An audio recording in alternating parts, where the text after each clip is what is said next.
So, I'm Dan Rundy. I'm a Senior Vice President here at CSIS. We're having a conversation today about maximizing private investment and job impacts.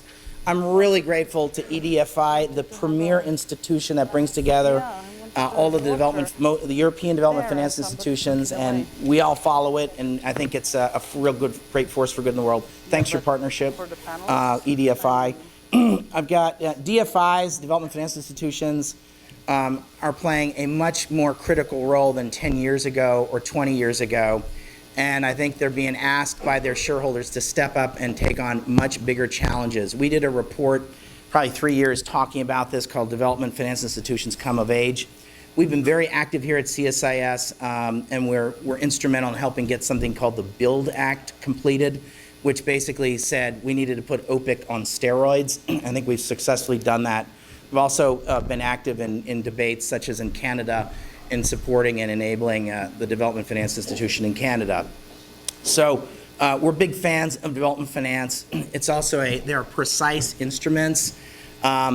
And so I think it's an appropriate time to have a conversation about maximizing private investment and job impacts, that balancing both financial returns and development impacts.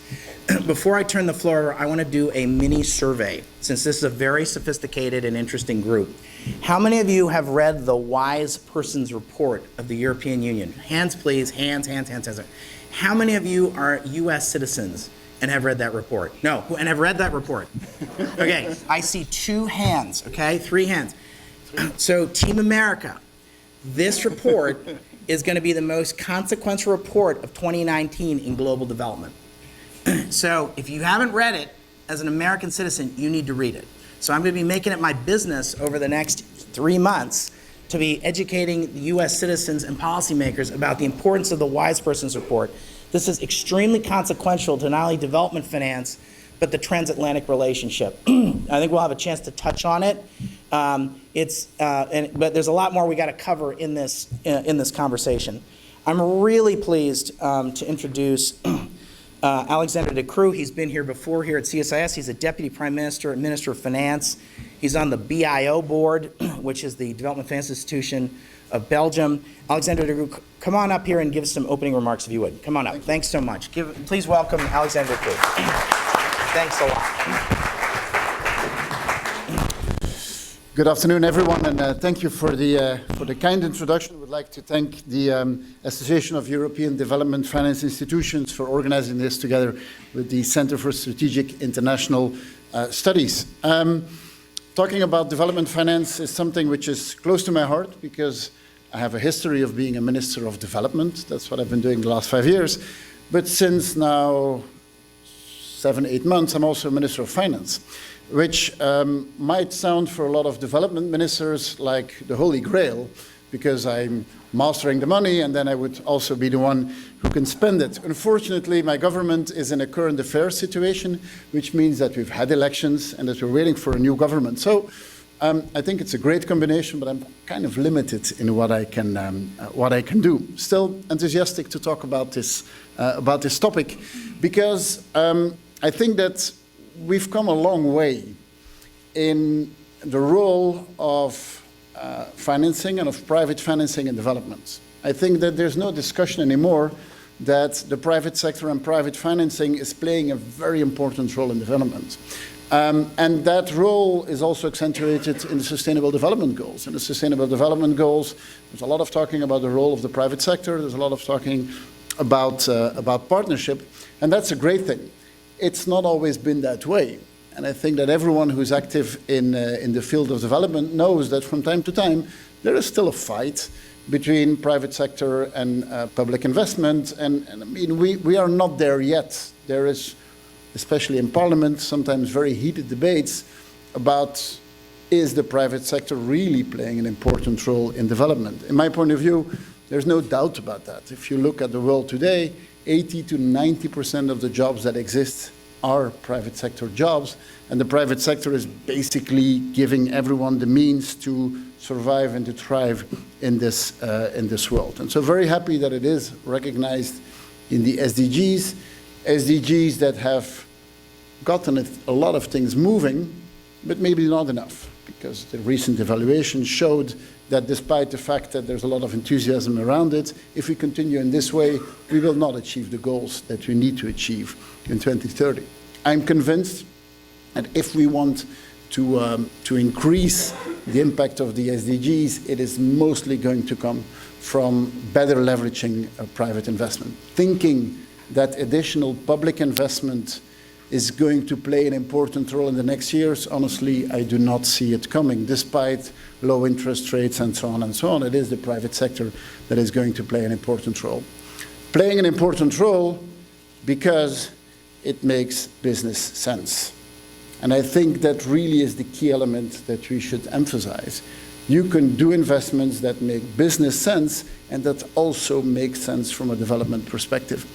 And one example that I like to give is, for example, what you see around about the mobile economy and the smartphone economy that you see developing in sub-Saharan Africa. You have today almost 1 billion smartphones in Africa. How come you have 1 billion smartphones in Africa? It's because it's a business opportunity. If it were charity, and I'm not against charity, but if it were charity, you would have 10 million smartphones in Africa.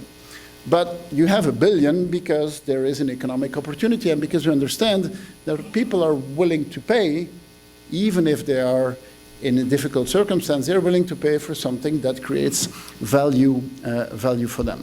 This is just one example of emphasizing the role that the private sector can play in accelerating development. And it's a point that I have to make often, especially in political discussions, is that profit is not a bad thing. Profit actually is a good thing. By the way, if you believe in sustainability, there is nothing which is sustainable if you don't make a profit at some point. Because making a profit enables you to invest, enables you to grow your business, enables you to innovate. So the fact that you are incorporating profit into development, in my view, is not a wrong thing. It's actually a good thing. Now, I am not here advocating for monopoly profits. I'm not advocating here for all kind of taxation structures that are leading to capital not being taxed and so on. That is, for me, a different topic. But making a reasonable profit is actually a good thing. And we all know that in the development finance world, that is a delicate balance. Because we know that the public role that we play in that is a role of leveraging, often leveraging private capital, also structuring certain opportunities. And we have to be careful there, because if we do this from the public side in a too aggressive way, we will be taking away the classic components of risks that you actually need to structure it in the right way. If we don't do it enough, then opportunities are not going to be developed. And that's a delicate thing that we have to do to make sure that you don't get the typical crowding out symptoms that we all know. Maybe touching for a few minutes on the report that you mentioned. So I understand this is going to be the most important report of the year. That's quite good. That report was discussed at the ECOFIN meeting in Luxembourg last week. So this is the meeting of all finance ministers. First of all, I think that this is a very timely report. We needed to have this report, and I applaud the quality work that has been made in that report. One of the conclusions is that on the European side, we are too fragmented. And I agree with that. All countries have their own DFIs. We then have multilateral organizations. If you really think that we should maximize our impact, we should be working together in a much more synchronized way. That's the first conclusion I definitely agree with. The second element is these investments need to have a better way of measuring the impact, the societal impact. The financial impact is quite easy to measure. The societal impact is actually not really standardized for the moment. And I think that doing an effort in standardizing that is going to be an important effort, and I hope that on both sides of the Atlantic we would work together on that and use the same standards. In that report, there is, of course, also some options being put forward on how should we structure this, how should we organize this on the European continent. As always, there is one option going in one direction, one going in the other direction, then there's a third option, which is basically in the middle. I think that the perspective that we should use in deciding what is the right structure of having more coordination between European DFIs is to understand as Europeans which role we play in the world. And if you look at the main dimensions where one can play a role in the world, I think in Europe we're second to none. If you look at ODA, 60% of worldwide ODA is coming from the European continent, from the member states and from what the European Commission is doing. If you look at investments in fighting climate change, we are by far the #1 investor in fighting climate change, and we are a trade powerhouse. We are the biggest trading bloc in the world, and especially if you look at, for example, sub-Saharan Africa, we are the most important trading bloc. And on a diplomatic side, we're investing a lot. We could obviously do it in a more coordinated way. It's only in the fifth dimension, which would be defense, where indeed we are not the #1 defense spender, correct? And there is, on the NATO side, a demand to increase spending, and I agree with that amount. But we are on all the other dimensions by far #1 in the world. But it is time, I think, on the European side to understand that all those investments would have way more impact if we also view this in a more political or more ideological way. The investments we do are investments which I think we should not be afraid of to put a certain political weight to that. You want to trade with Europe? Of course you can, but we will not accept child labor. We will not accept investments that are not respecting our standards from sustainability point of view, for example. You want us to invest in local private sector? Okay, that's good, but then maybe in an economy which is gender neutral. So the investments we do, I think that today we're not leveraging this enough from a political perspective. And then in the choices that we need to make on what is the right structure of organizing this, this has implications. If you think that it is something where we need to use more political leverage, then I think that it is quite clear that one structure is more apt to that than another structure is apt to that. Now, am I here saying that DFIs should not be looking at financial returns, should not be looking at societal returns, that should only be looking at a political lens? No, that's not what I'm saying, but I think that that political or ideological lens is really, really important one. So this Weiser report is going to be an important one. Now, we all know reports, we make a lot of them.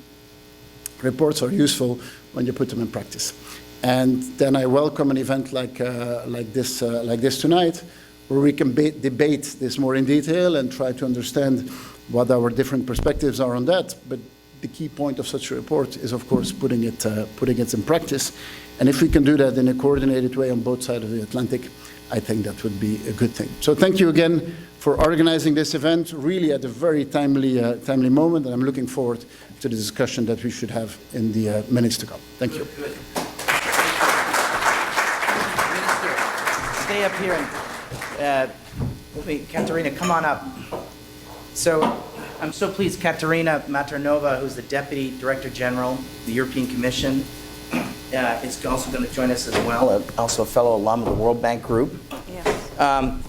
So let me start with my favorite topic. So Minister, this was this issue of the role of DFIs in generating jobs, I think is a really important question.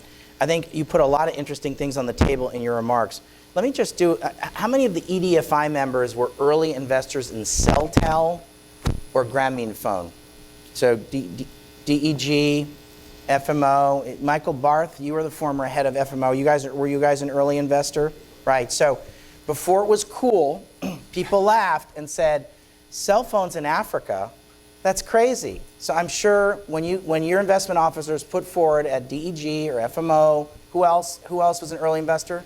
IFC, CDC, okay? So CDC, IFC, FMO, DEG, an alphabet soup of DFIs. Investment officer had to go and argue before it was cool. Now this is kind of conventional wisdom today, but in the mid-90s, 1993, 1995, 1998, 2000, 2002, this was controversial, right? I'm going to give cell phones to rich people in Africa. Turned out poor people wanted cell phones. And Mo Ibrahim, who was visionary, understood that. So if you talk about cell phones, so you're absolutely right, Minister. You want to have cell phones in Africa? Microfinance, banking, right? I'm not going to go, there's a whole universe of these microfinance institutions. They used to be funded by grants. They're funded by investments today. That's the, again, the DFI sector, the EDFI members primarily, IFC as well, others, critical. So big changes. We talk a lot in the development business about sustainability and scale. So the minister's right. You need profit to have sustainability and scale. Okay, so thanks a lot. So Minister, I want to talk about what is the role of government. So you've been a development minister, you're now the finance minister, you're the deputy prime minister. What is the role of governments? Certainly DFIs have a role, but what are the other ways that governments help mobilize private investment? Okay. On the development side. Yes, right? Yes. Yeah. So obviously in our case, we are the 100% shareholder of our DFI, and what we expect from them is to do a combination of investing in local private sector, as we know, but also leverage private finance. That's one element. Another element, of course, is that in the other development investments that we do, be it healthcare, be it education, what we can do is always take a lens of creating local entrepreneurship, creating a middle class, creating the transition from informal jobs to formal jobs, investing in capacity building, domestic resource mobilization, and so on. So a lot of the things, because often, for example, in my country, I've been criticized because the opposition would say, well, but you are privatizing completely the development work, and you're outsourcing completely all your development work to the private sector. That's not the case. I mean, the budgets we used to have, public ODA budgets, they kind of remain the same. What has changed is that the lens we use in where are we going to invest, that lens has changed. And in that lens, we take a perspective of how do you create as much as possible economic growth in an inclusive way. And that element of doing it in an inclusive way is an important one because it does not go by itself. If you don't steer that in a certain way, we all know that you could get development with an incredible degree of inequality. So that is work that governments need to do. I believe in the private sector, but I believe that we need to give a certain direction, create a certain framework. Rules of the game. In which, exactly. So if you don't create rules of the game, you're not going to get the societal impacts that you actually want. Great, thank you so much. KATARINA MATHERNOVA, thanks for being here. You're a Deputy Director General in the European Commission. You're an alum of the World Bank Group. You served in government in the Slovak government, Czechoslovak government? Slovak government. Okay, you're a lawyer. You know, it used to be one country, but it's... I know, I was trying to figure... So, yeah, exactly. So KATARINA, you're one of the innovators in the European Union. We were on a panel together in the spring meetings at the World Bank. The European Union, your ministry, if I can call it that, and DevCo, which is the other ministry I know better. And you call them ministries? What do you call them? Directorates? Director General. Okay, Director Generalates. Ministries, okay. Okay, ministries are really critical to the DFI conversation and really critical to having a partnership with the DFIs, not FMO, EBRD, IFC, all are knocking on your door. Talk a little bit about the role, the engagement that you have with DFIs, because you guys play a critical role. Okay. Well, first, thanks a million for inviting me. Sure. And it's an honor to be here in a city I love, where I spent over a decade of my life. And it's an honor, Minister, to not only to be with you on the panel because you're a minister, but because you're a notable feminist. True. And so it's He it's published really a book. He wrote a book on it. And It's What's it available on called? Amazon if you want. What's it called? Just do a little plug. So a little commercial. Right. Buy it The book- retail. The book is called The Age of Women, but the subtitle is more important. The subtitle says Why Feminism is Liberating Men. It's great. And so it's basically feminism for men. Very good. And so, Thank you. and I'm going to indeed order it, and I'll look you up in Brussels so you can sign it for me. We should have had copies and you And, could have signed it outside at the reception, but next time. And so let me just say 3 points, also reflecting your question and also the minister's thoughtful introductory remarks. One, on the private sector. I think that very much, if we want to go from billions to trillions, we need to bring in the private sector. And I think we need to work with people in this room and in a open and inclusive way with the institutions. But I would like to say that the private sector is not the panacea only. It's extremely important, and I think that moving from grants into more innovative investments has really already made a difference, and it will continue making a difference, but there will always be room for the grant world, for the school in Mali, for the type of support that is really difficult to imagine would attract a lot of private investment. So I just want to say that there is going to be that scope as well. But we need to do a lot more in being able to harness the private sector. And I think some have done more than others. And it's actually very exciting for us to learn about the world of DFIs. And I think there is a lot of scope to work more together. I have been part of, I think, one of the largest public innovations that has been done over the last I don't know, perhaps a decade. And that was the external investment plan that we designed, which is, the idea of it is very simple. It's based on 3 pillars. One pillar is the financing, where we brought a new kid on the block, which is the European Fund for Sustainable Development. A mouthful. It's basically an unconditional guarantee to de-risk the private sector investment. So that's the new type of financing we designed it, we are negotiating it, hopefully soon we will be implementing it. And that sits along with the more traditional blending that we have done, which is combining our grant resources with DFIs lending. But in addition to this financing pillar, what is really critical from my point of view is the second and third pillar, which is technical assistance to develop bankable projects, because there is a worldwide paucity of bankable projects. We are all, maybe not in Egypt, maybe not in Ukraine, but in harder contexts, I think that everybody's chasing behind the same projects. And then finding ways how to undercut each other, etc. So I think that the technical assistance to develop markets and to develop bankable projects is an important element. And the third pillar is the investment climate, but also the broader policy environment in the countries, and the technical assistance also serving that.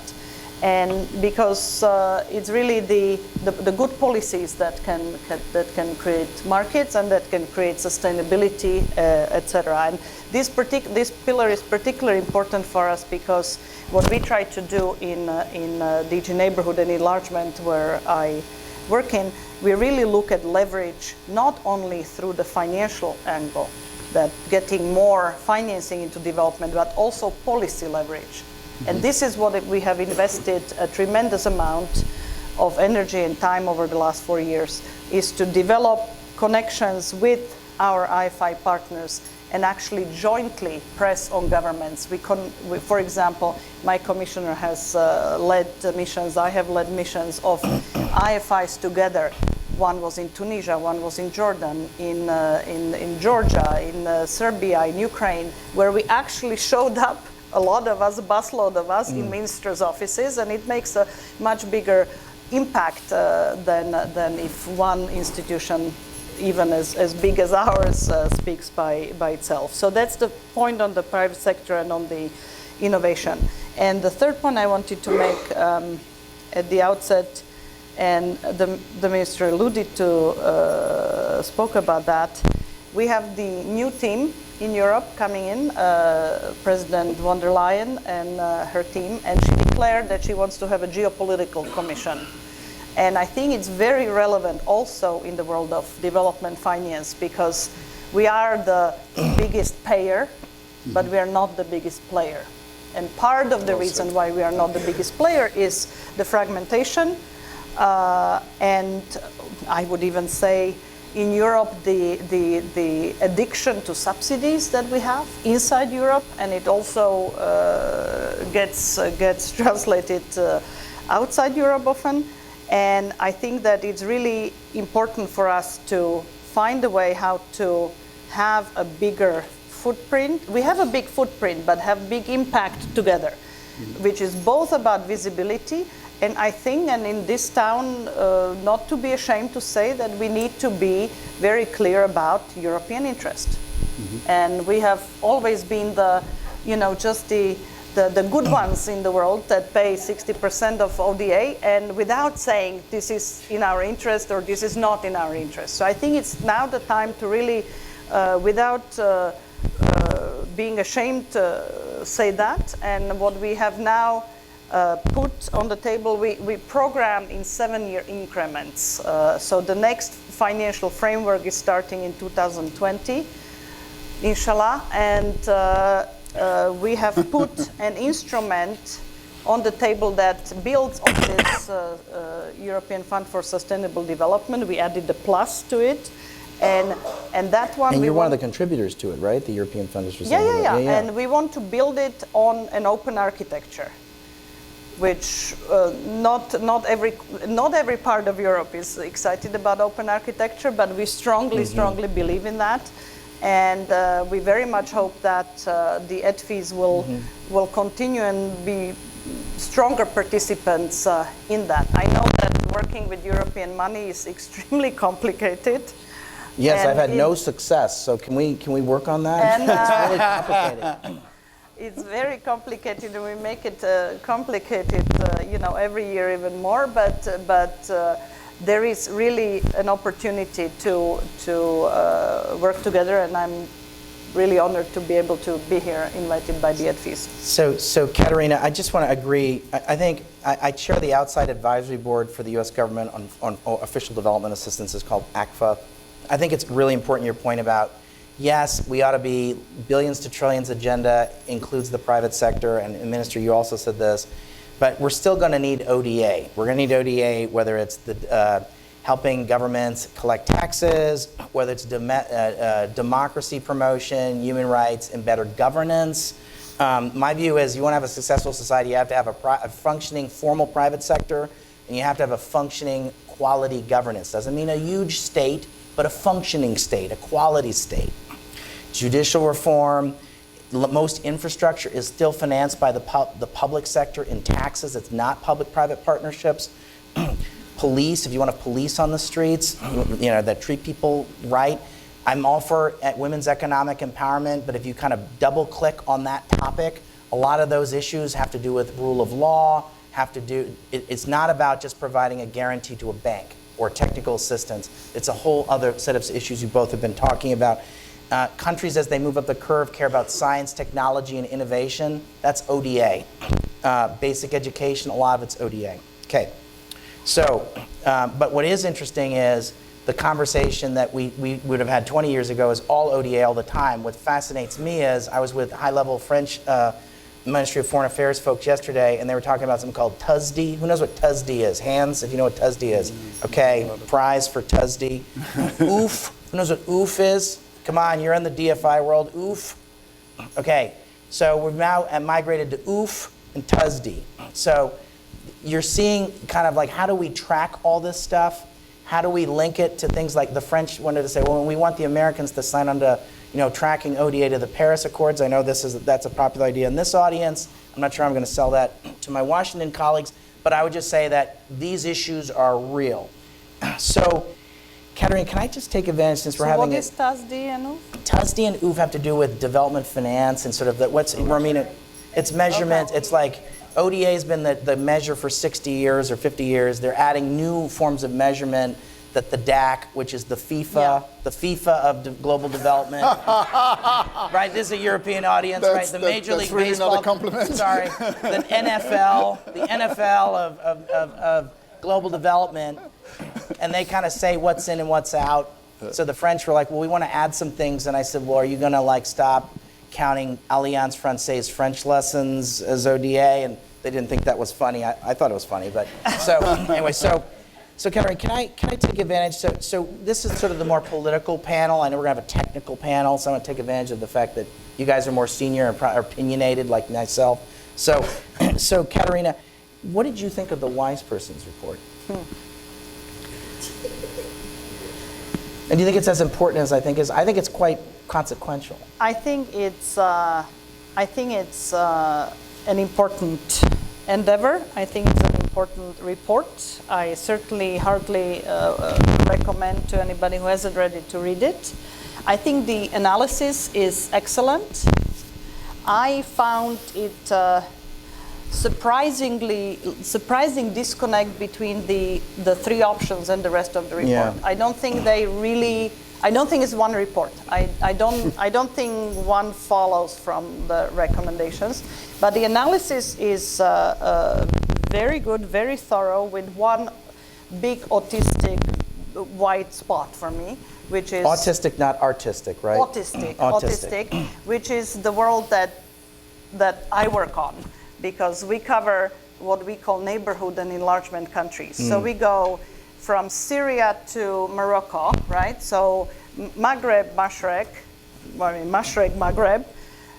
and then Eastern Europe, Ukraine, Belarus, Moldova, 3 Caucasus republics, Turkey, and the Western Balkans.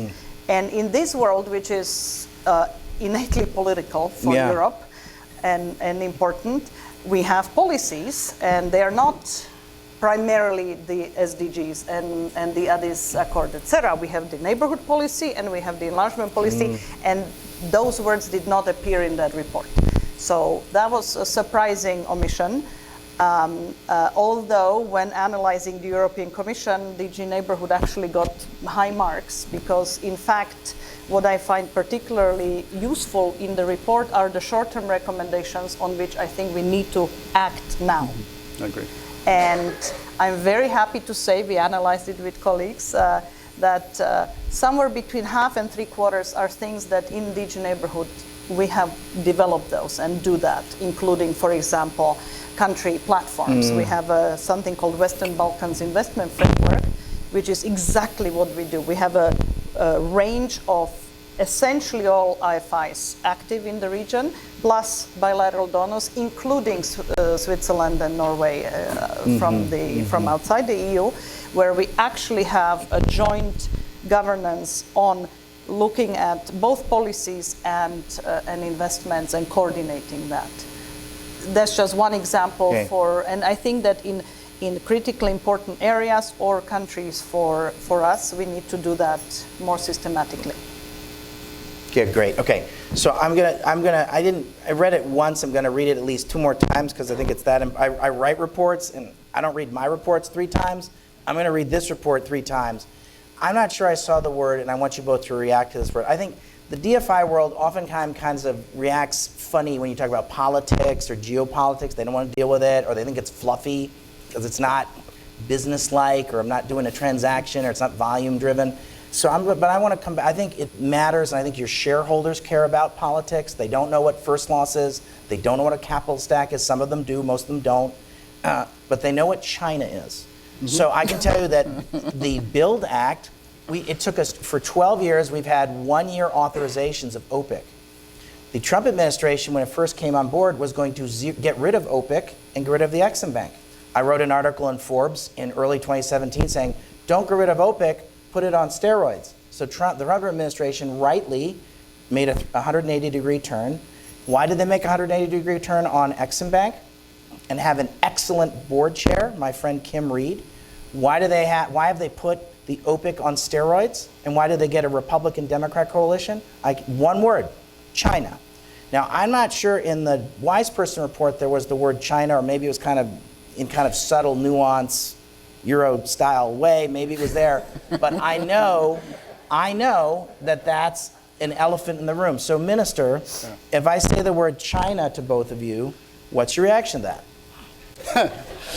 Indeed, China was not in the report, but then, for example, last week, the ECOFIN discussion we had on it, there it was part of the discussion. I thought so. Because obviously, if you say this should be an instrument that is part of a geopolitical discussion in which we are, then if you really want this instrument to be effective, then I think you should have it in your own hands. And then out of the three options that were being put forward, then it is logical that if you take that perspective, and from my opinion it's the right perspective, then you should go for a structure which is a pure European structure. And that is not in the report written, but it's not because it's not written that it is not an important element. But it's there. But it's there. It's there, and I think in this room everyone understands. I think everyone gets the what joke. The consequences are of that. KATARINA, if I say the word China and in relation to this report and DFIs, what's your reaction to that? Well, in the region or regions that we cover, it's something that's extremely relevant, because we know whether it's the Western Balkans, whether it's the East, whether it's the Middle East. Central Asia. Central Asia, which we don't cover, but Central Asia EBRD very much. China uses its financial might and instruments to gain political foothold. I mean, there is no question about it, as well as use of resources, and that's really the biggest prize right now. Where we look at Africa, I mean, this has been going on for quite a while. I mean, the Shanghai consensus has been around for a long time, and it's only gotten more sophisticated. And the minister spoke about European standards and safeguards, whether it's environmental, whether it's social, and this is something where you suddenly have not the same playing field. And so we come with good ideas and conditionality, etc. And China comes with money. So I very much agree that we need to get our act together and overcome the sound of that. And overcome the fragmentation that we have. And I think that short term, what we should do is actually have much bigger visibility of what we already do, and have a narrative and have a branding, which the report also talks about. What we have tried to do, it's not about China, but it's another player that doesn't always play by Which one is that? Cleanest of rules, which is in Eastern Europe, which is the big brother. Oh yes. And it was the impact of Russia in the neighborhood that prompted us to actually do a common branding. It was not easy to sell it to our IFI colleagues, but we had to break some arms. But we now I want you on my team. We This now is good. we now brand our investments in the East as EU4. So EU for Georgia, EU for Armenia, I love it. EU for business, EU for environment. And we now actually got an agreement with our partners that, you know, they still will have their own logos, but the meta branding is the one EU4. I'm not saying this is applicable to the whole world. It can be some other branding, but I think that this is something we really need to do to actually be able to brand together what we already do. Now, the next step would be an establishment of a new institution. I'm not sure you and I would have exactly the same view on and don't forget your friends, the Americans, may have a view on this too, right? Because we shareholder in the EBRD. Which of the options would be the best, but I think that we need to seriously consider that. So I've got, in the last 3 minutes, since we have opinionated and high-level political folks, let's try and make some news. So in the next 12 months, 4 multilateral development banks are going to have a turnover in leadership. I can probably tell you what's going to happen with the African Development Bank, whether or not some shareholders would disagree or not with renewing the current president.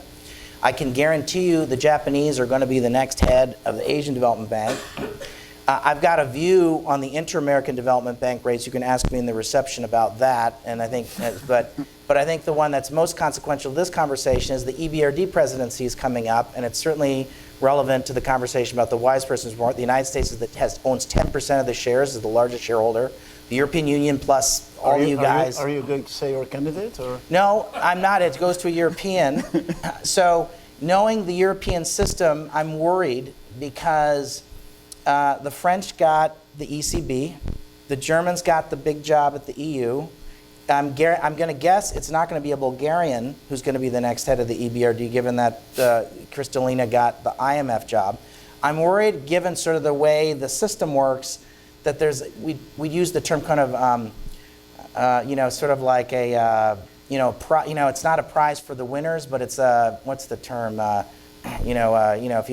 consolation prize. I'm worried EBRD is going to be used as a consolation prize, and given the report, I'm worried about who is picked and how it's picked. So can you each give me your take on, just reflect on the EBRD race in particular, have any views on that? I'm going to nominate I'm going to my new friend, my neighbor here, KATARINA, as a nominee. But thank you. yeah, so I think we should. we're going to run your I campaign. think we should build this as the. I'm running your kickoff for the campaign. We're starting the campaign now. Yeah. But what do you think, KATARINA? I'm worried about that this kind of going into a smoke-filled European Union room and saying, well, it's not the French, it's not the German. The French are going to probably put up a candidate. There'll be a contested race like in 2012. And so I think, how's that going to play out? Coming from a small country that joined the EU relatively recently, I don't see any reason why it wouldn't go to the old tested big countries. So That's a very diplomatic answer. I was hoping for a new Europe. I was hoping for Eastern Europe or maybe a Dane. One thing I can say with a fairly high degree of certainty that is not going to be Eastern Europe. It's not going to be a Brit. I'm going to assume it's not going to be a Brit. The UK holds it now, but I'm just thinking. Am I being too cynical?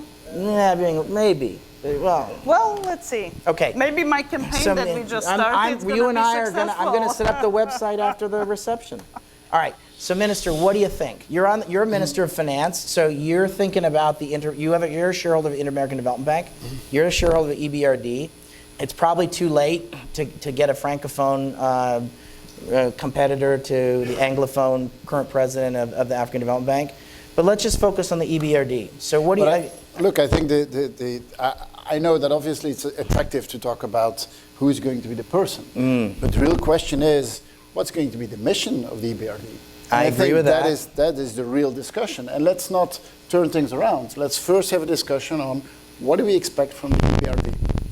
And that is not an easy discussion. Once you define that, okay, then we can see who's the right candidate. But let's not do it the other way around, because the other way around, yes, but then the picking of the person is going to be a choice.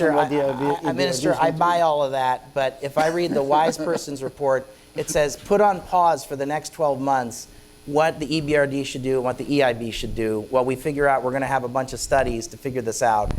In the meantime, you have a vote before May because Suma leaves his job on May 1. So I'm buying all that, and that's a very excellent political answer.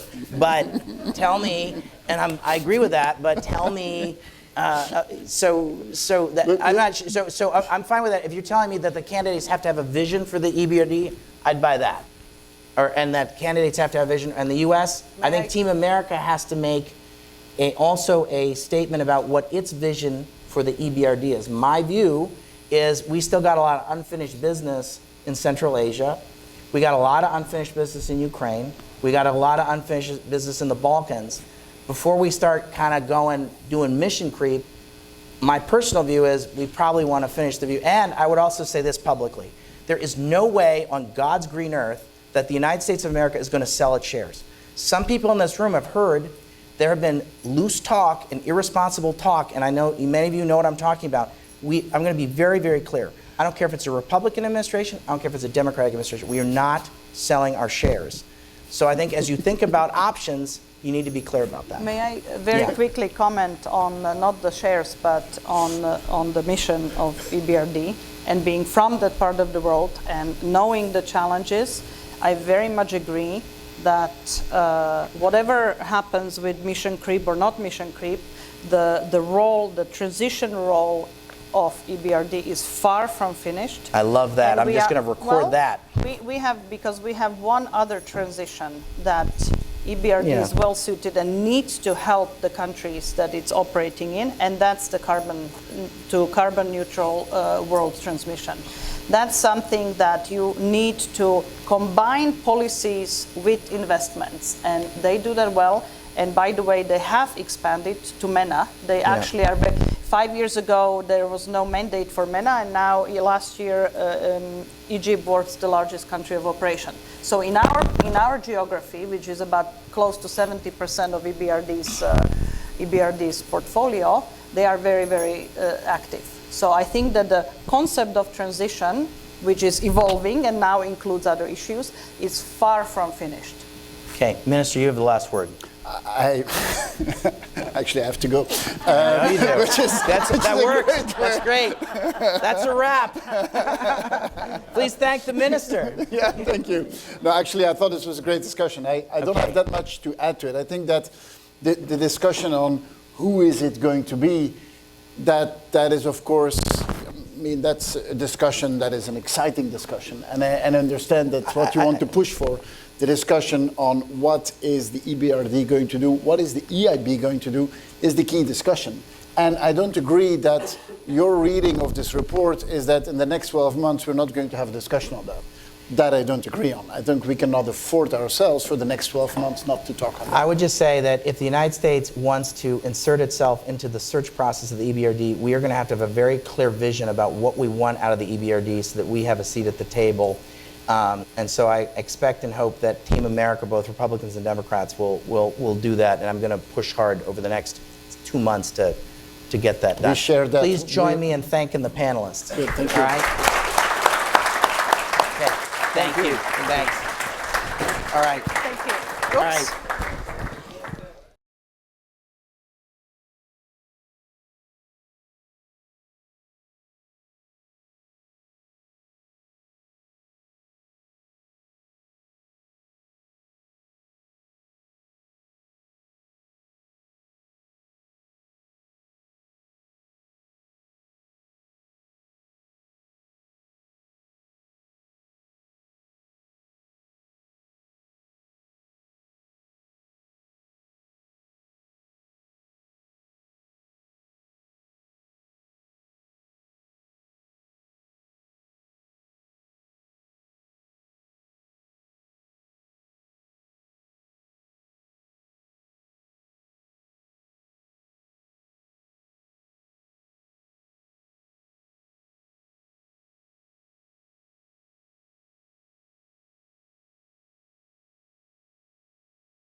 Here at CSIS, and we're going to switch a little bit gears. I'm not going to ask you about China or the Wise Persons Group.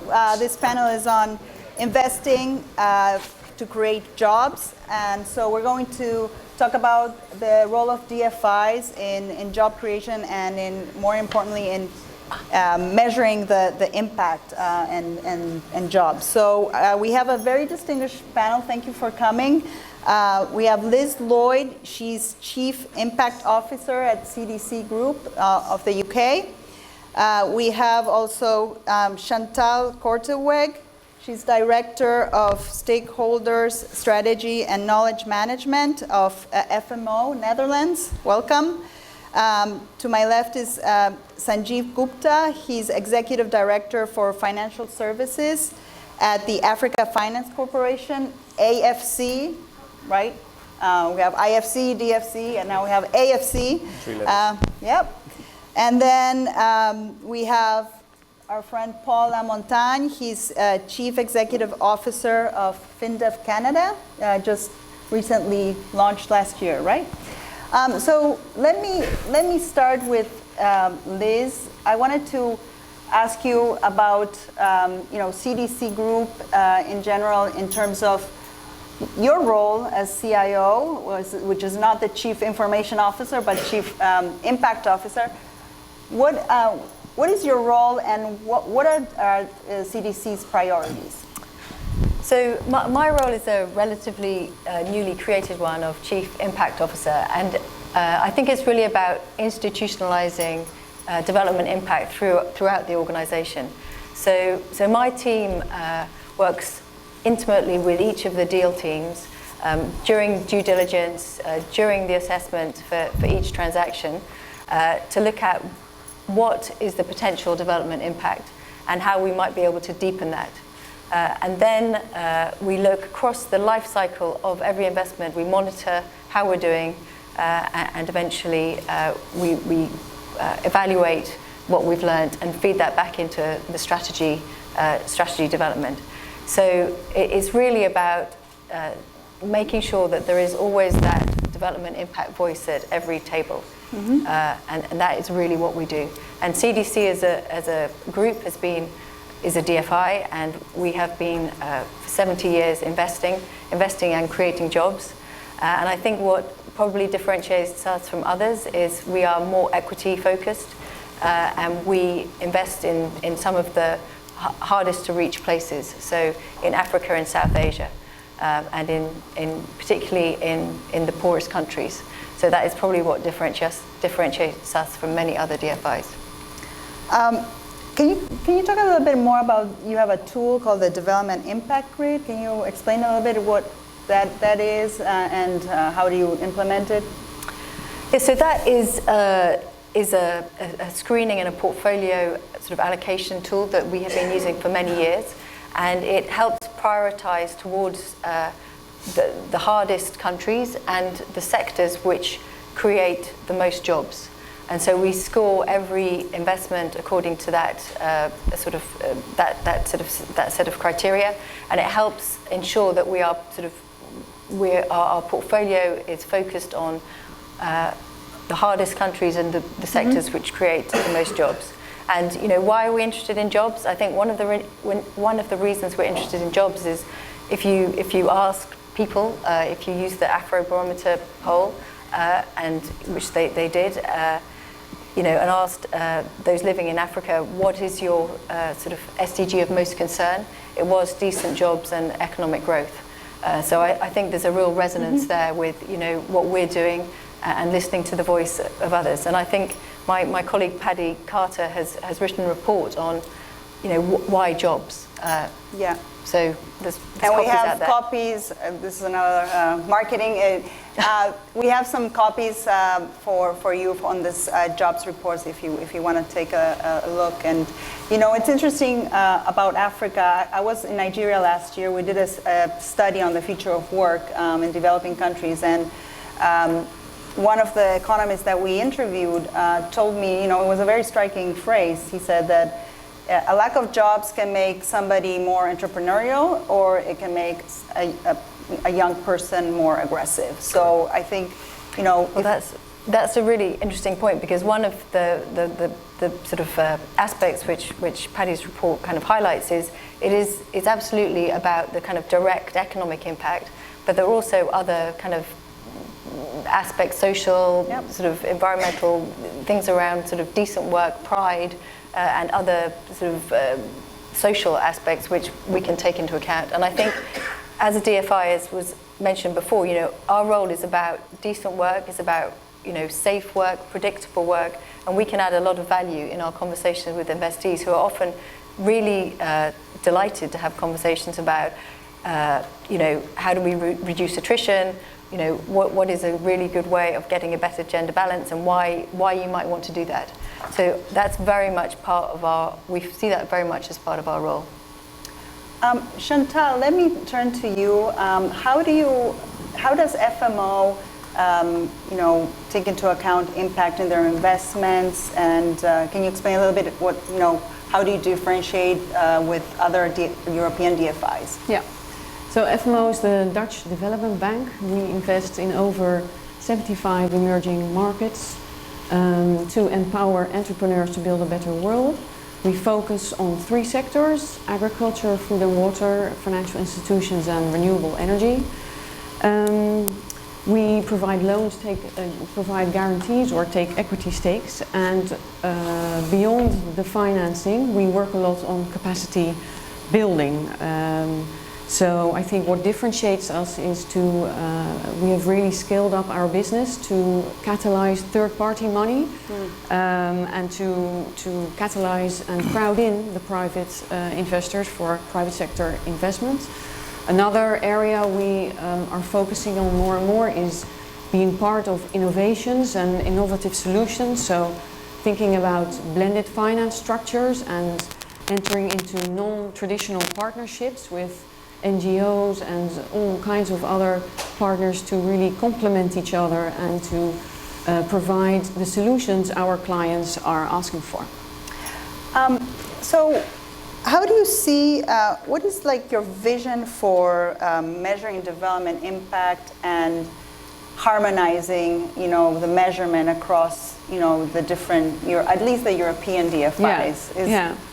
So thanks for that. So I think just to take a little bit of a historical context here and describe quickly the evolution of this. So 20 years ago, I think all the DFIs kind of assumed their impact by being additional and going to places other commercial investors found too risky.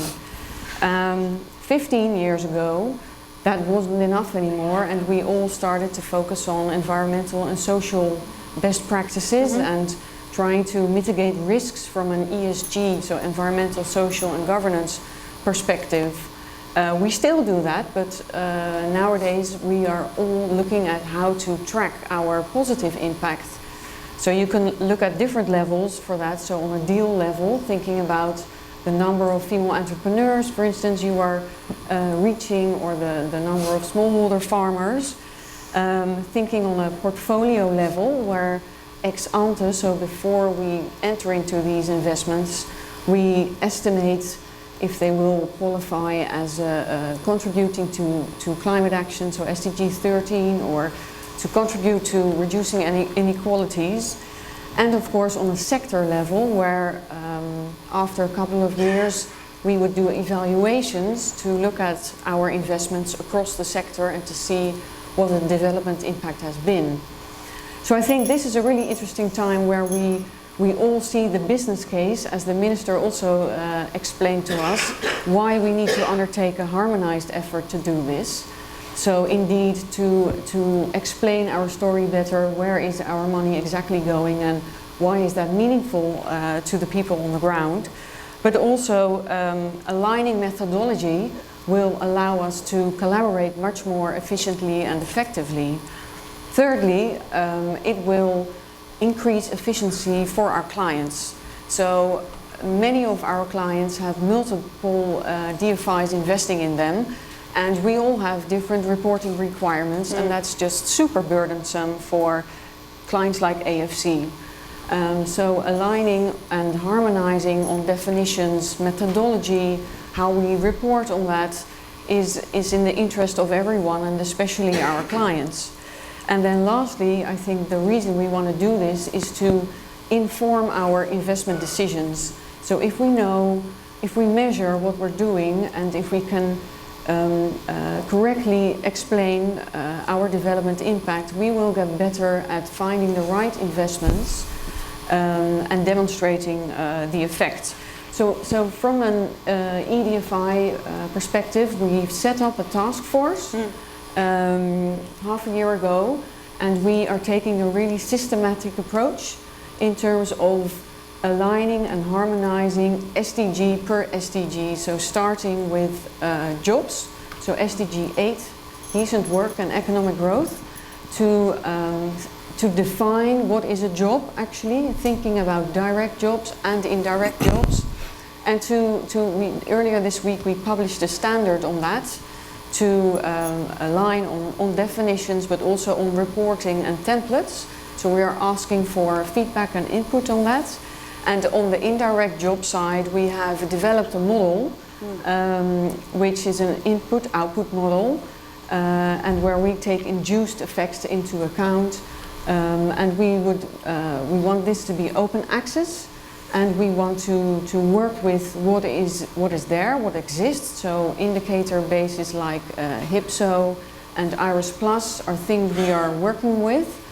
And we are keen to expand this initiative globally and invite other institutions and organizations to join efforts, the IFC, the African Development Bank, but also pension funds or commercial investors to make this a global effort.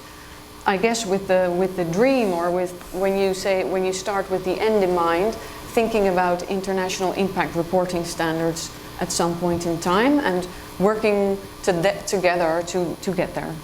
So CDC would subscribe to the same. So we're working extremely closely with FMO on this particular working group, and I think to echo one of the points, if you understand your workforce well, if you understand what direct jobs you're creating, you can start looking at things like gender splits. You can start looking at attrition data. You have much better information about your business. So I think having one standard that is useful for the business and useful for reporting is really the common goal. And these are formal jobs that you're measuring?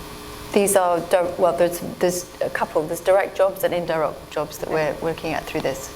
Okay, I wanted to turn a little bit about the conversation to Africa and talk a little bit about AFC's priorities and your portfolio of deals. Can you explain a little bit to the audience what AFC does and what are your priorities? Yeah, sure. And good evening, everybody. When I was actually invited to come and speak, and I saw the guest list and the list of panelists, I was a little worried because it looked like I was the only African institution sitting here. And while it was very easy for me to feel very privileged and honored, a kind of a dark thought came that, am I going to be the whipping boy here? Right? Because if one looks at the DFI world today, and if one looks at the problems that we are all trying to grapple with, I think, unfortunately, narrative aside, on a disproportionate basis, Africa seems to feature for all the wrong reasons, right? And that in itself means that a lot more dialogue needs to be had around Africa. So I'll try my best as one individual representing 1.2 billion people to try and explain what we do. But in many ways, what we do in Africa Finance Corporation, and in fact, I was in a meeting this morning and it struck me that roughly 90% of people that I met didn't know what AFC was. Well, so, and you have IFC, and now you have the DFC, which is the new OPIC. So, yeah. So we all believe in the three-letter word in this industry, right? So, but it struck me because, when it comes to the continent generally, there is always this thing about the continent being shrouded in mystery and secret. And I think we epitomize that we're doing some good work, but nobody seems to know about us, which is probably our failing as well. So who are we? We are a multilateral financial institution. We were actually set up by African governments with African money, based in Africa, resourced with Africans, to invest in Africa. Right? So pretty unique combination. 12 years back, 12 years down the line, where are we? We have successfully deployed, I think, close to $6 billion across 30 countries in Africa, in perhaps some of the most difficult sectors, being power, roads, ports, logistics, natural resources, bits of coal as well, telecoms, blah, blah. And I think as we speak today, one can safely say this, and it's important to say this, that we are a living example of a successful public-private partnership, because we were funded by African government money and subsequently supported initially by the European DFI community. And then we went to the global capital markets ourselves and raised money globally. Today we are rated A3, which makes us the second best credit rated institution in the continent. So fundraising seems to be a lesser challenge for us. Deploying it seems to be the bigger one, which in itself is such a contradiction in terms. When you see the opportunity that is out there, you kind of say, what's 6 billion? And how can you say deploying is a challenge? Well, the previous panel, sorry to interrupt, talked about bankable projects. Which is where I actually was going to say 3 things that came out of the previous panel. Exactly that. That bankable projects is the biggest challenge and also the biggest opportunity.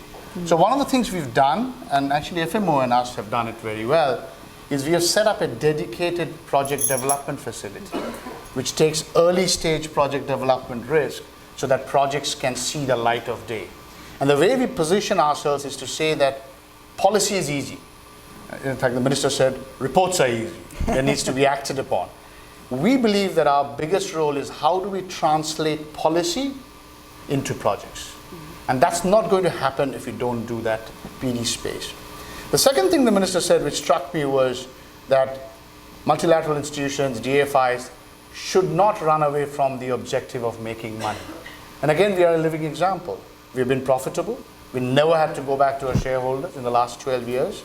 And on the back of that, we managed to sustain ourselves.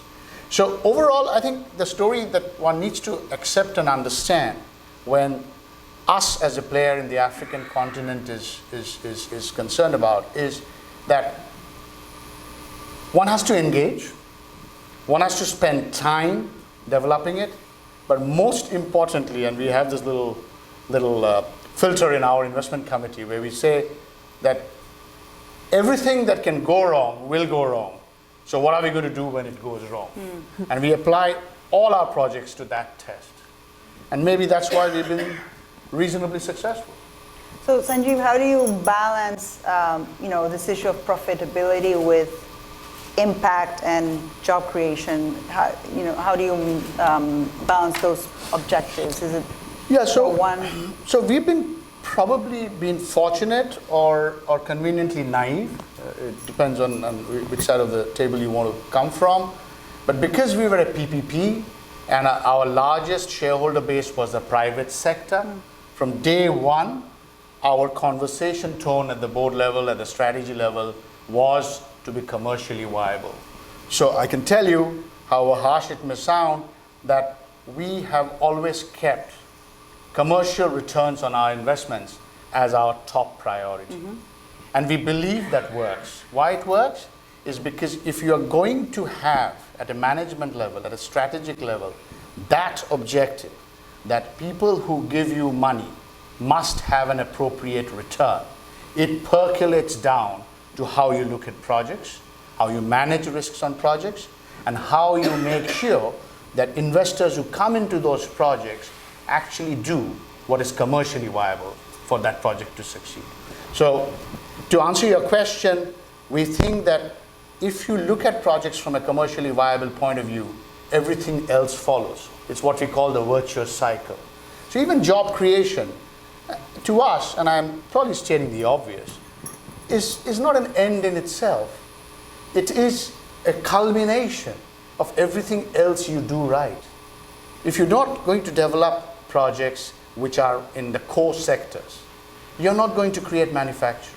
You're not going to create entrepreneurship. You're not going to have trade.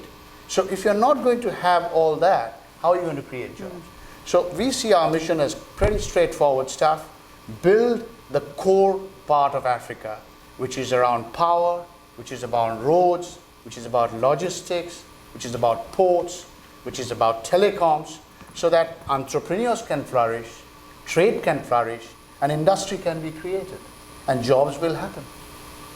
Okay, we'll go back to the issue of jobs a little bit later, but I wanted to, invite Paul. You're the new kids on the block, and you were just launched last year. I wanted to get a sense of what are the new deals that you're doing, and how do you see your priorities? Are jobs, job creation, a big priority for FinDev Canada? If you could speak about those things. Yeah, thanks, Romina. Thanks to you and Dan for having me back, and EDFI as well, being on a panel of Europeans and Africans. Proverbial new kid on the block. It's been interesting since we started at WeWork 18 months ago. There's been a real interest in what it's like to build a new DFI from scratch.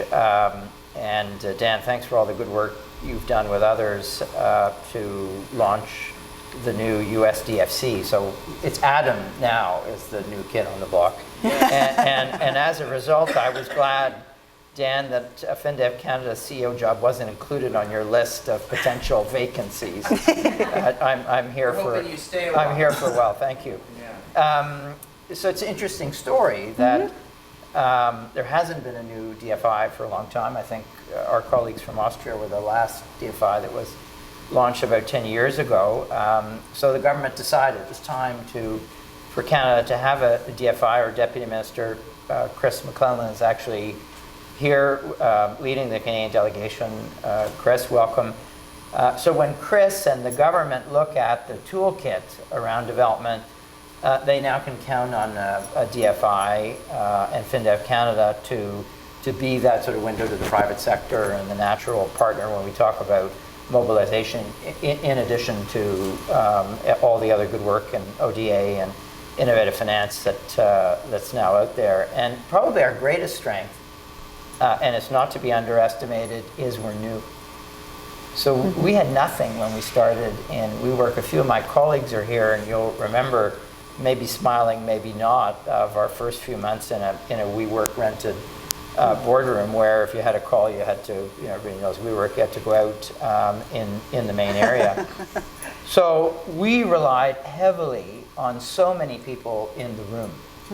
And frankly, this community, and I think the EDFI community and others a little larger, were so welcoming to want to share your stories and these types of best practices. So I won't minimize it, Bruno. It's not paint by numbers running a DFI, but it made our job so much easier. And shame on us if we didn't ask and we didn't listen to. So I think our success to a great extent is because of many people in the room. And as a result, we said, well, let's build something that's not for today but for the future. So we talk a lot about building the DFI for the future, and I think a DFI for the future is far more about impact than it probably ever was. The comment was impact and was always part of it, but we led with it's good enough to be bringing capital and investment to markets, and that clearly will have a profound development impact. Now we're a lot more strategic about it. We're thinking about it. So if I was in the movie business, and I do dabble a little bit in writing this and that, I would call this movie, which we won't talk about today, Dan. I'd call it Impact Fund meets DFI.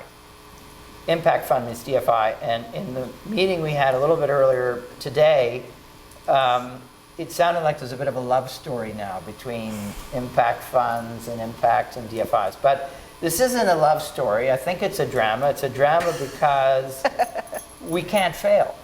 Well, you have to change the name. Because they're going to have to change the name. So, building a new DFI for the future has a lot of advantages being a DFI construct and a lot of disadvantages. And folks in the room will know this. So great advantages is when I was hired, I was given a $300 million check, and that's great. I've been an impact investor and raising money all my life. Nobody's ever given me that much money. But comes with that huge responsibility because, although we want to be entrepreneurial, we need to clearly define the sandbox that we're in. So dealing with things like reputational risk and shareholder relations and ESG and compliance and ethics and all the things that we're required to have in place to actually, build this DFI for the future properly. The last thing about being new that I'll say is timing is everything. So it's great to have been born into a world where we're trying to align everything we do around one or more of the 17 SDGs. So my kids always laugh because in the morning I get dressed, put on my tie, and I don't leave the house without my SDG pin, and everybody now recognizes me. And if you haven't worn the SDG pin, I promise you it's a conversation starter everywhere. It's so beautiful. Is that your logo? What does it mean? And so it's worrisome that nobody knows what this pin is. But coming from a week at the UN a couple of weeks ago at UNGA, I really am heartened that I think that there is a growing sense that there is an emergency. And we've got 10 years to address this emergency. And if we don't do, then the consequences are dire. So, and I'm going to sort of perhaps end on this. So we built a development bank focused entirely on impact at the start. So how did we do it? We spent almost a year consulting with the stakeholder community in Canada, making sure that our ideas were aligned with not only the ideas of our shareholder, but ideas of the stakeholder community. And before we dealt with building an enterprise risk management framework and an investment strategy, we worked long and hard on building a development impact framework and a tool on top of that that would help guide our investment decision-making process. And probably where we are known, Romina, most is around the importance that we place on women economic empowerment, SDG 5. So we did 4 what we think are very important things to ground gender, and this is a much better looking panel, Dan, from a gender standpoint. The last one was great, but just pointing that out. 4 things. 1 is we set a strategy. 2, we had our board approve a policy that on our waterfall is at the top. So all other policies need to align with our gender policy. 3, when we constituted the investment committee, we gave a voting seat to our colleague who's responsible for gender. And 4, everything we look at through a gender lens. And that's not always easy. Doesn't mean that all our investments can be defined as gender smart investments, but we look at all of them through that lens before we make any investment decisions. So one follow-up question, a very hard one. Did you read the minister's feminist book? I didn't read the minister's feminist book, but I'm extremely envious that he wrote a book on gender. And I have to say that I take, with great humility, a man leading a financial institution that is trying to have an impact, particularly on gender. I will say half our board are women, a majority of our advisory council are women, and I got a call from a member of the stakeholder community in Canada at one point that said, "You really have too many women on your advisory council. Why can't you find men?" And so I'm not sure if anybody from OPIC is here. I got the greatest gift when Catherine Kaufman showed up in Montreal and said, we have this idea to take the US 2X initiative and take it international. Do you think that we could actually bring this to the G7? And the G7 was in June and this was in April. And I think the normal reaction would have been, that's impossible. And thank goodness I perhaps don't come from government. I said, yeah, we're going to do it, without knowing how we would do it. But 3 months later, we showed up in Charlevoix, and we announced a $3 billion Gender Smart Investment Alliance of 8 partners from the G7 countries. We said we're going to have to standardize and harmonize and have a framework by which we can report. And we set what we thought was a very bold target of mobilizing $3 billion dollars for gender smart investments. And you might have seen that since then, we announced a year later, we've reached 2.4 billion after 1 year. And many of the DFIs heads that are in the room have now joined this coalition. So we've gone from 8 to 12, and tomorrow we have our CEO luncheon, and we're going to announce, I won't let the cat out of the bag right now, but two new DFIs are going to join us as part of that alliance. And I think the biggest decision that this 2X Alliance, 2X Challenge Financing for Women Alliance, is going to be what's our next target. And sort of message to those that are coming to the CEO lunch tomorrow, that's the single biggest decision I think we need to make and decide how high, what quantum we want and what time frame we're prepared to commit ourselves to. So very excited, and I think more than anything else, I think that has contributed to putting FinDev Canada on the map, and proud to say that the 2X Challenge Financing for Women selected my colleague Anne-Marie Lévesque as the chair of the working group for the next year ahead. So it's exciting for us to be able to support her and our partners in this. Thank you, Paul. We have 10 minutes left. My last question, going back to the jobs challenge and particularly Africa, your work in that continent. I mean, how are we going to solve the jobs challenge in Africa? I mean, we have 3.3 billion people by 2030, which will be under the age of 25. They will need education. They will need economic opportunities. So how do you see your institution working towards providing meaningful economic opportunities for these new generations? And then you can get once you answer the question, you can get a drink. So I don't know who wants to start. So if I may just kick off and make one particular comment. As we build what we build or finance what we finance, which as I said is largely infrastructure and power projects, we realize that one of the best ways to manage the inherent risk that lies in each project is to actually start looking at it from an ecosystem point of view. So increasingly what we find ourselves doing is, if we are looking at a project around, say, a mine, we will want to build the logistics around it. We will want to build a power station to be able to power the mine itself. And we will even, in certain cases, try and link it to the port and build the port and the jetty itself. Now, as you do that, we see a surprising impact that happens and kind of goes around the community. It's more than just feel good, it actually starts creating jobs. Right? The other thing that we found, particularly in a place called Gabon, which in fact, if any of you ever go to Gabon, go and have a look at it, is that we built what started off as a simple mineral processing zone. And then we realized that Gabon is known for its timber exports.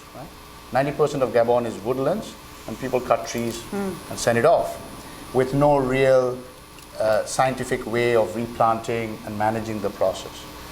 So we funded, alongside some private sector partners of ours, a special economic zone that encourages wood that is cut in a responsible manner, because we're actually managing that side of the value chain as well, bringing it to wood processing inside the special economic zone, and then what is finally being exported is 10 times the value per ton or per whatever that Gabonese government is earning as revenues. And in that process itself, what have we created? You created community involvement, because you are now cropping wood in a responsible way.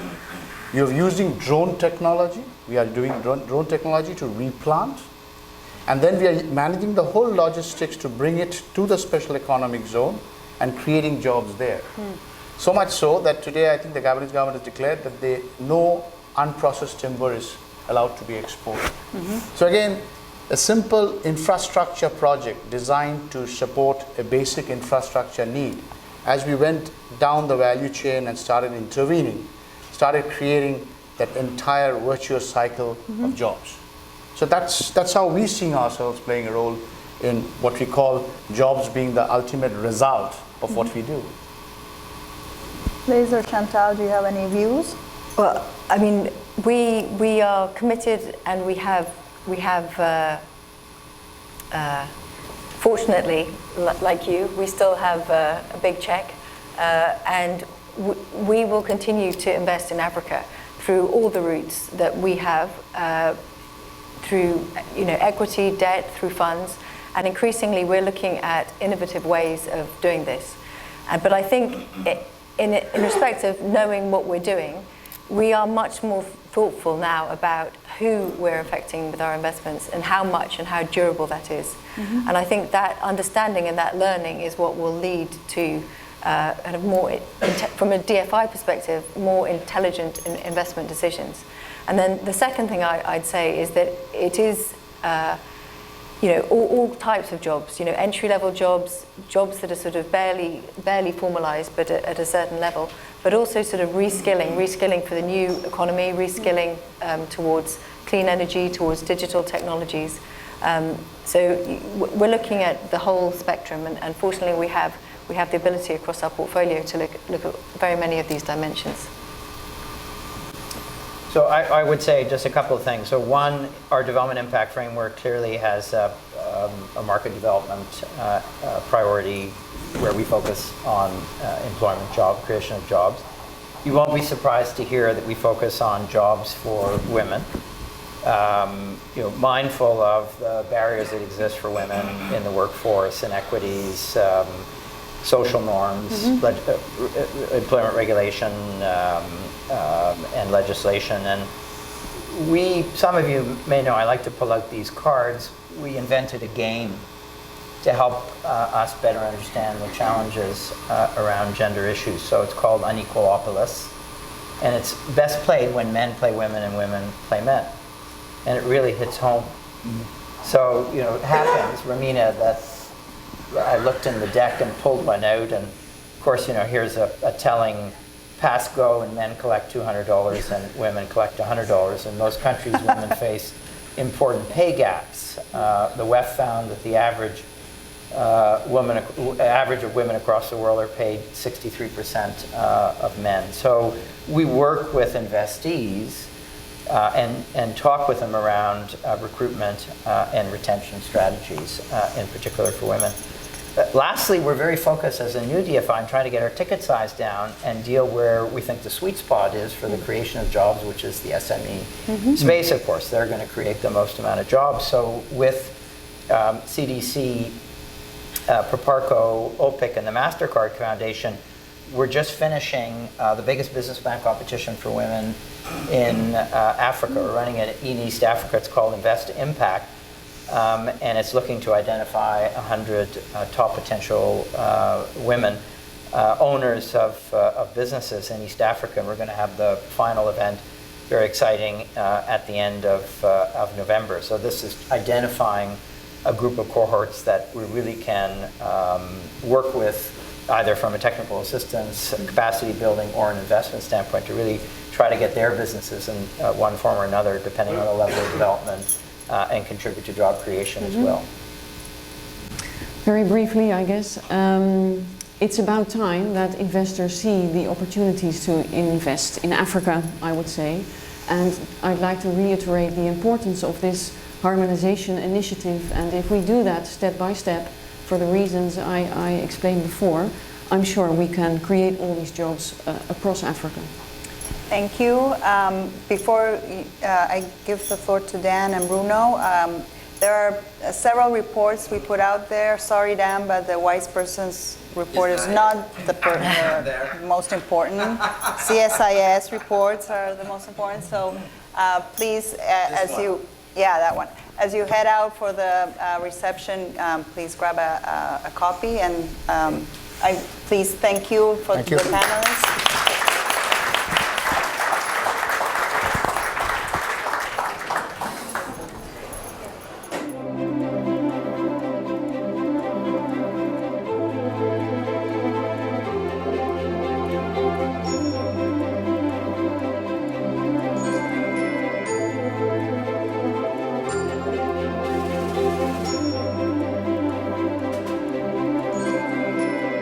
yet starting with the reception.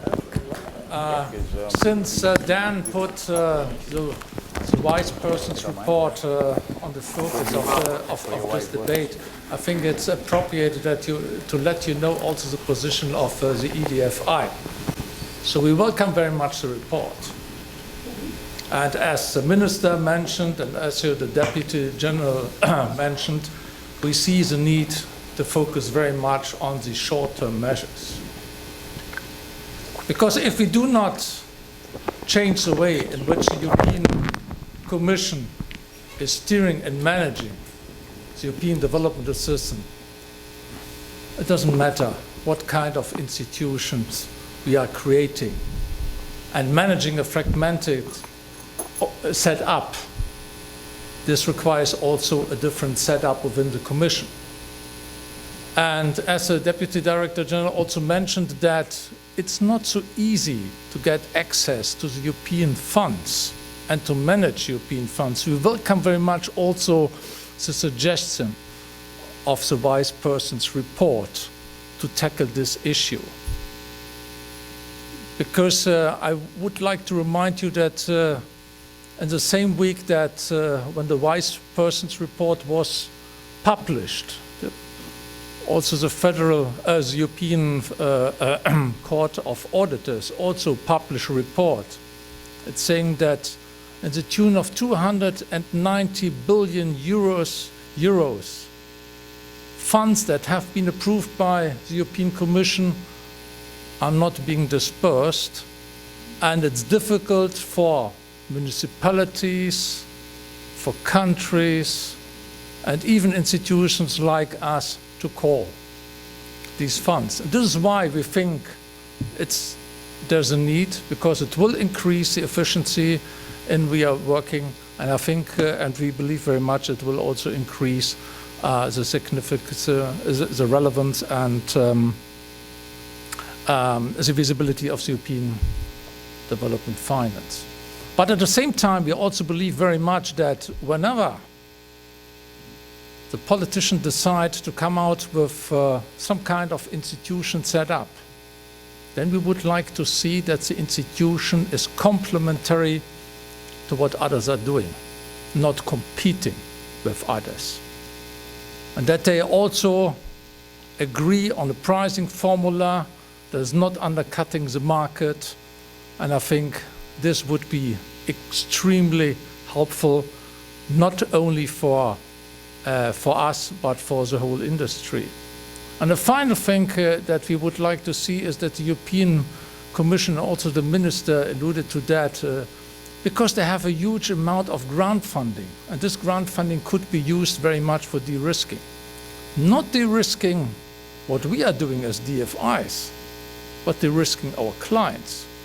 The more the stakeholders, our owners, ask us to go to the most risky places in the world, we have to find investors who are willing to put their capital at risk. And this is why de-risking these investments creates the opportunities so that they will come in.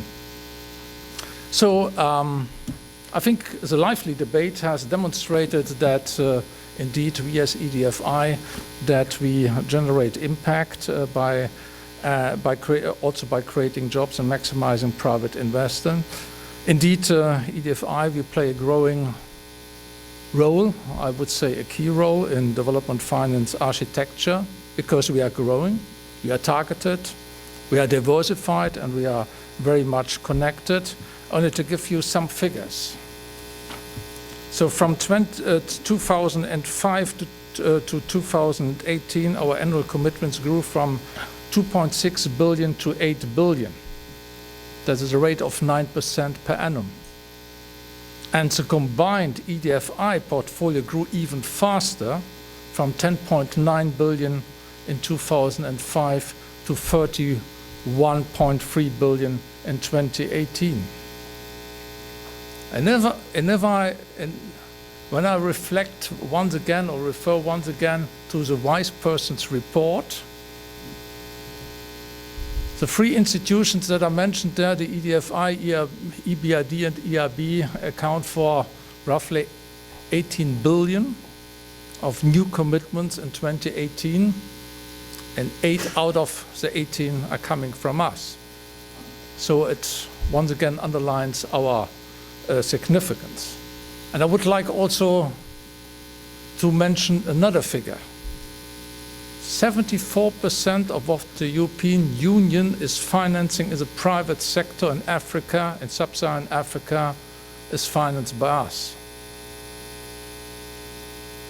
But having said that, we know that figures on commitments, portfolio, disbursement is not enough anymore in light of the SDGs. It's impact that counts. And this is why, as Chantal has already alluded to, we have embarked on a very ambitious and a very bold harmonization initiative where each year we decide what kind of reporting harmonization we would like to take up in terms of SDGs. This year, in 2019, we have focused on SDG 5, that's gender smart investments, SDG 8, that's direct jobs, that SDG 10, that's a flows to group of countries in greatest need, and then the SDG 17, mobilization of private co-financing. And we have agreed upon on the standards and the way that we define the definitions and the reporting. And next year we will report on the figures.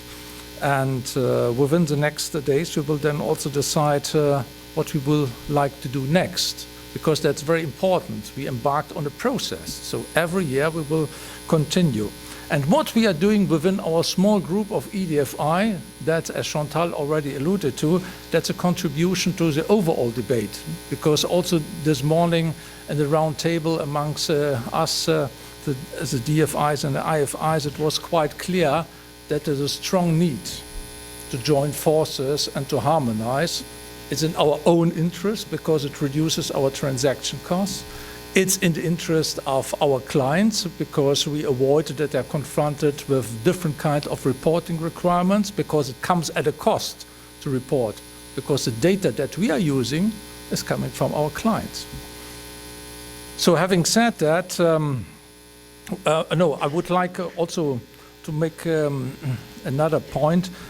Because we are very proud in terms of mobilizing private co-financing, because very recently we have concluded a partnership with the Climate Finance Leadership Initiative, and we are very much hopeful that jointly with the big industry, the banking industry, we will make a major impact with regard to climate finance. And I think that's a major step forward, that they decided to work with us as a group of bilateral DFIs and vice versa. So I like to conclude today's event by thanking the panelists, by thanking the audience for coming. And I'm very grateful also to Dan and his team for hosting us today. And I now kindly invite you to drinks and to continue with the debate and to talk a little bit more, as Dan would like to discuss it, the Vice Person's report and the future of the DFI. Thank you very much.